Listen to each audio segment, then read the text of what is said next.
je vais faire quelques épisodes de vlog pour parler des cocons, parler aussi de la boutique, des différents sujets au niveau de l'itinérance, de pourquoi que je fais, qu'est-ce que je fais, puis tout ça. Puis je vais parler aussi des témoignages que j'ai reçus sur le cocon, puis obtenir vos opinions dans le fond.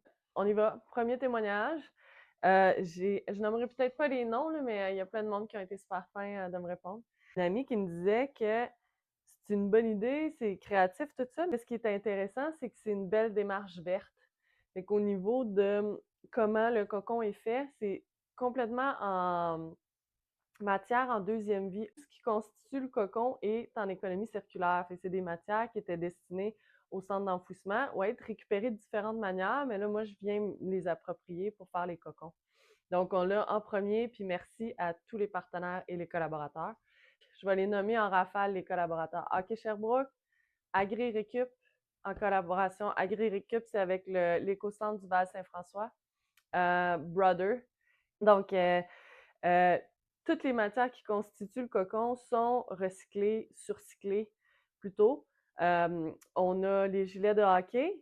On a ensuite une pellicule plastique qui est en fait des sacs de litière. Donc, les gilets de hockey, c'est les anciens gilets de hockey Sherbrooke.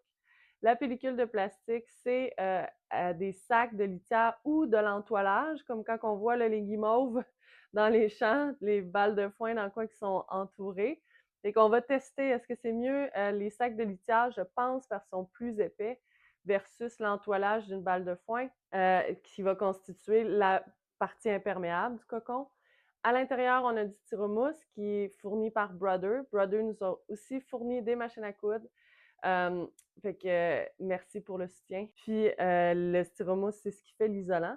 Au Québec, c'est comme super intéressant, c'est Soprema all the way, fait que le styromousse la machine est super bien huilée, ça fonctionne bien, fait que moi je me l'approprie, je viens piger dans cette chaîne-là.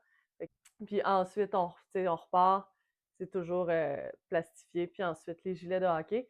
Au niveau de l'extérieur, ça c'est la collaboration, je vous disais, qui n'est pas encore confirmée. Peut-être avoir quelque chose d'un peu plus rigide là, pour si le cocon est traîné ou pris dans la glace, des choses comme ça. Fait que ça s'en vient. Il n'y a rien. C'était important pour moi aussi de ne pas nécessairement mettre de zip, ce qui pourrait simplifier certaines choses. Mais de ne pas avoir à acheter de la matière externe, là, pas seulement pour d'un point de vue financier, là, c'est vraiment pour rester. J'ai l'impression qu'il y a tout ce qu'on a besoin en très grande quantité, accessible un peu partout. Voilà, c'est ça. Fait que ce témoignage-là était de mentionner que ben c'est une belle démarche verte. OK, bisous, bye!